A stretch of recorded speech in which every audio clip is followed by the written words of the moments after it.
यह कहानी एक साहसी राजकुमार और एक निडर राजकुमारी की है, जिनकी प्रेम कहानी सत्ता, साजिश और बलिदान से भरी हुई है।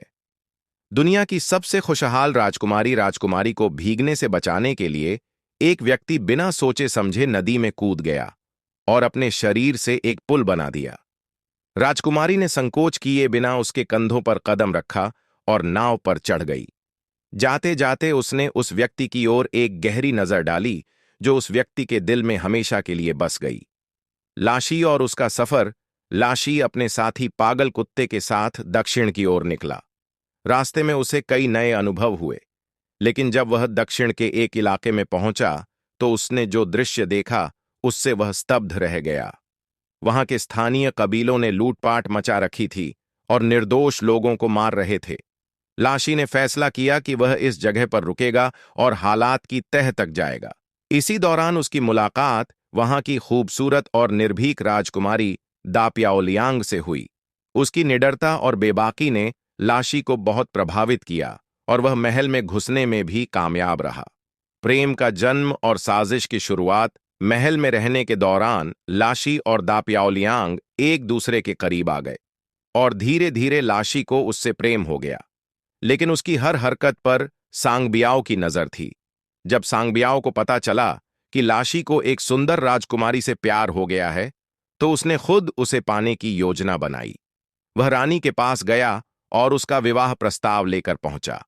रानी अपने बेटे को खुश करने के लिए तुरंत तैयार हो गई और विवाह की तैयारियां शुरू कर दीं। जब लाशी को यह खबर मिली तो उसने सोचा कि रानी ने उसकी भावनाओं को समझ लिया है और उसकी प्रेम कहानी को स्वीकृति दे दी है। लेकिन जैसे ही प्रस्ताव दाप्याओलियांग के सामने रखा गया, उसने बिना सोचे समझे इसे ठुकरा दिया। युद्ध की ज्वाला और लाशी की सच्चाई। दाप्याओलियांग को ऐसे लोग पसंद नहीं थे जो धन के बल पर दूसरों की जिंदगी के फैसले करते हैं। उसने गुस्से में कह दिया कि अगर उनका राजकुमार इतना अज्ञात और कमजोर है तो उनके देश की कुत्तियाओं भी उससे विवाह नहीं करना चाहेंगी। रानी यह सुनकर आग बबूला हो गई और उसने दाप्याओलियांग के राज्य पर हमला करने का आदेश दे दिया। लाशी को यह खबर मिली और तब तक वह अपनी असली पहचान नहीं बताना चाहता था। लेकिन जब हमला हुआ तो उसने अपनी ताकत को छिपाना सही नहीं समझा। पीठ पर धनुष लटकाए लाशी मैदान में कूद पड़ा और युद्ध में शामिल हो गया। उसने अपनी युद्ध कला और फायरबुल टैक्टिक, जलते हुए बैलों की चाल से शत्रुओं को हरा दिया। यह देखकर दाप्याओलियांग का दिल उसके प्रति और भी झुक गया।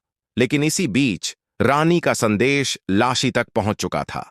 उसमें लिखा था कि उसे तुरंत गिरफ्तार कर लिया जाए।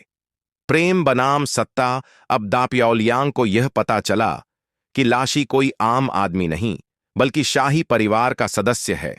उसे लगा कि उसकी शादी लाशी से तय हो चुकी है। लेकिन जब उसे पता चला कि वास्तव में उसकी